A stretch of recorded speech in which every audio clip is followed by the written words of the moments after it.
Hello, everyone. Welcome to Read with Aduni podcast. This is the voice of Omochaliwa Adeyanju. On today's episode, we'll be rounding up the concluding part of our chapter 1, which we started on the last episode, which is self-discipline and success. Self-discipline and success. So, we're moving on. Learn from the experts. Kopmeyer, who I mentioned in the introduction, also told me that the second most important success principle after self-discipline is that you must learn from the experts. You will never live long enough to learn it all by yourself. That means that whatever we want to go into, whatever our discipline is, whatever our field is, we need to search out experts in those fields and learn from them. If you want to be successful, your first job is to learn what you need to learn in order to achieve the success you desire. Learn from experts, read their books, listen to their audio programs, attend their seminars, write to them or approach them directly and ask them for advice. People appreciate it when people approach them to ask questions or ask to be mentored by others. It shows that they are valuable and whatever knowledge and skill they possess is something that is in high demand by the general public. So sometimes one idea is all you need to change the direction of your life. Now, there's a story the author narrated here. It says, some years ago, I was referred by a friend to an excellent dentist. I learned later that he had a superb reputation. He was called the dentist. He was the dentist that other dentists went to when they needed excellent dental work. He told me that he attended every major dental conference that he could. When he was there, he attended every session, listened to dentists from all over the country and all over the world, discuss the latest breakthroughs in dental technology. One week, at great sacrifice in time and money, he attended an international dental conference in Hong Kong. At that conference, he sat in on a session given by a Japanese dentist who had discovered a new technology in cosmetic surgery that improved the appearance of teeth and enabled people to look handsome or beautiful indefinitely. He returned to San Diego and immediately began using the new technique in his practice. Soon, he became excellent in this area and developed a national reputation. Within a couple of years, people were coming to him from all over southwestern United States for this treatment because he had developed this expertise. He could raise his fees again and again. Eventually, he had made so much money that he was able to retire at the age of 55, financially independent and able to spend the rest of his life with his family, traveling and fulfilling his dreams. Now, the point of this story is that by continually seeking out ideas and advice from other experts in his field, he came across a new technology that helped him become the leader in his field and saved him 10 years of hard work in order to reach the same level of financial success. This could happen to you as well, but only if you become a lifelong student of your craft. Mental and physical fitness. It's something that needs to be ongoing. Now, achieving success is like achieving physical fitness. It is like bathing, brushing your teeth, and eating. It is something that you need to do continuously every day. Once you begin, you never stop until your life and career are over and you have achieved all the success you desire. Now, there is another story here that I'm going to read to you. It said, not long ago, I was giving a seminar in Seattle just before the break. I encourage people to buy and listen to my audio programs on sales, time management, and personal success. At the break, several people came up to me to ask me questions about the seminar content. One salesman pushed his way forward and said, when you encourage people to buy your programs, You should tell them the whole truth. Okay? I asked, how do you mean? He went on to say, you are not telling the whole truth about your programs. You should tell people that they only work for a certain period of time and then they stop working. Again, I asked, how do you mean? He said, well, I came to your seminar about 5 years ago and I was completely convinced by your presentation. I bought all your programs and began listening to them. I read every day in sales, and you were right. Over the next 3 years, I tripled my income and became the top seller in my company. But then my income flattened. It flattened out and has not increased at all over the last 2 years. The fact is that your material stopped working after a certain point. I then asked him, what happened to you 2 years ago when your income flattened out and stopped increasing? He searched his memory, thought for a while, and then said, well, I was selling so much that I was hired away by another company. Ever since I started my new job, my income has remained flat. I asked him, what did you do differently in your new job in comparison with your previous job?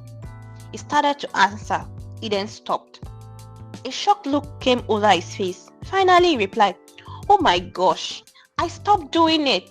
When I changed jobs, I stopped reading in sales. I stopped listening to audio programs. I stopped attending seminars. I stopped doing it. He walked away, shaking his head, muttering to himself, I stopped doing it. I stopped doing it. I stopped doing it. What are the things that in the beginning of your content creation, in the beginning of your studying, in the beginning of your job, you were so devoted to doing, and now that you feel like, oh, I've plateaued, I'm now satisfied with my current situation, you're no longer doing all these things? This is exactly what happened to this salesman. He felt that, oh, because another company hired me from the previous company I was working for, then that is it for me. But later, his value begins to depreciate and his salary was just stagnant.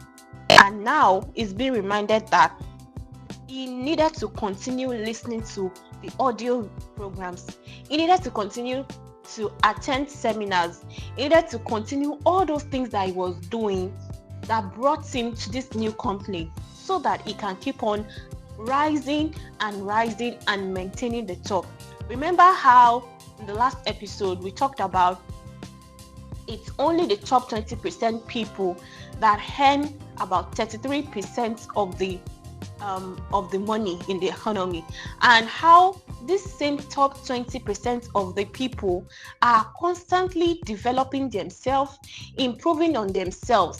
And what is the reason they are doing all this? So that they will keep on being at the top 20%, so that they will not fall back to the remaining 80%. That is why they make sure that they are increasing their skills, they are increasing their knowledge, they are attending seminars, they are attending workshops, they are improving their skills so that they will become valuable at the goal. Their values will not depreciate as long as they are doing those things they are meant to do. So becoming an expert in your field, continually upgrade your skills, and which I will talk about in chapter 5, is like physical fitness. So if you stop exercising for any period of time, you don't maintain your fitness at the same level, you begin to decline. Your body and your muscles become softer and weaker. You lose your strength, flexibility, and stamina. In order to maintain them, you must keep working at them every day, every week, and every month. Become all you can be.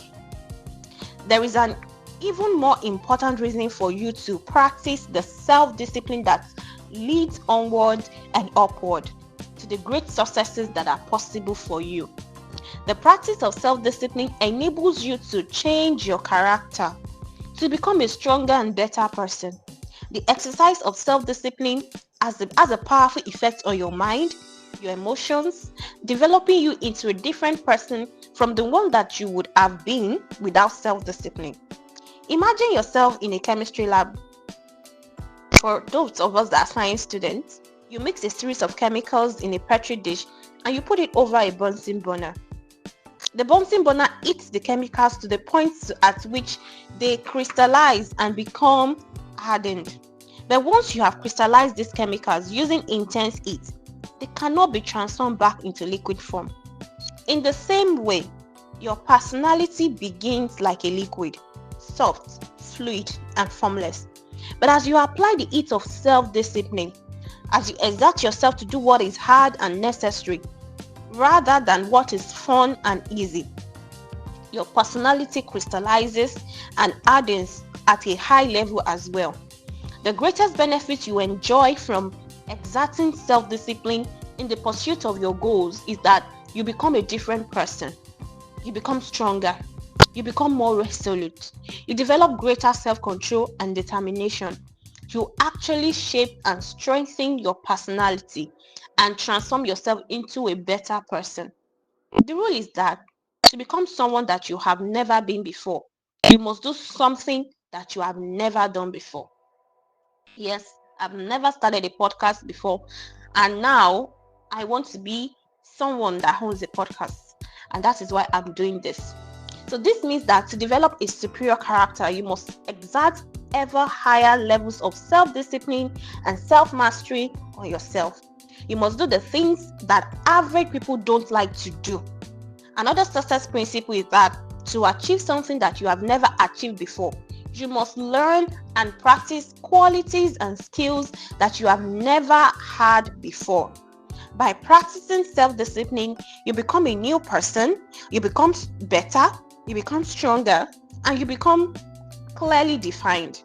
You develop higher levels of self-esteem, self-respect, and personal pride. You move yourself up the ladder of human evolution and become a person of higher character and resolve. Success is its own reward. The wonderful thing about the achievement of success is that every step in that direction is rewarded in itself. Each step you take toward becoming a better person and accomplishing more than you ever have before makes you feel happier, more confident, and more fulfilled. Who doesn't want that? We all want that. So you've heard it said that nothing succeeds like success. Yeah.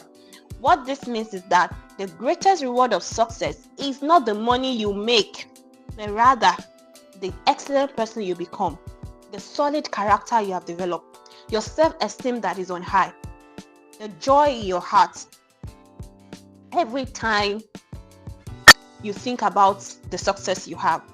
So it's not about the money, it's about the processes. So in the process of striving towards success and exerting self-discipline every time it is required, that excellent person that you become is what success is all about. In fact, that is the reward of success. So in the next chapter, we will be reading about how you can become the truly excellent person you are capable of becoming. Wow. Now, there are some exercises we need to do at the end of today's read. Number 1, take out a pen right now and write down your answers to the questions below. Number 1, if your family, life, and career were ideal, what would it look like? What one discipline could you develop in that area, in the area of your work life and career, that will help you achieve that ideal work life? Do the same for your family life, do the same for your health, do the same for your financial situation. Number 2, why are you not already as successful as you would like to be? And what one discipline would help you the most to achieve all your goals? The third question, what one skill could you develop that would help you to realize more of your goals? And number 4, if you could wave a magic wand and be completely disciplined in one area, which one discipline would have the greatest possible impact on your life? I'm also thinking about my own questions. I'm going to put a pen to paper and answer these questions myself. And I also want you, my listeners, to do the same.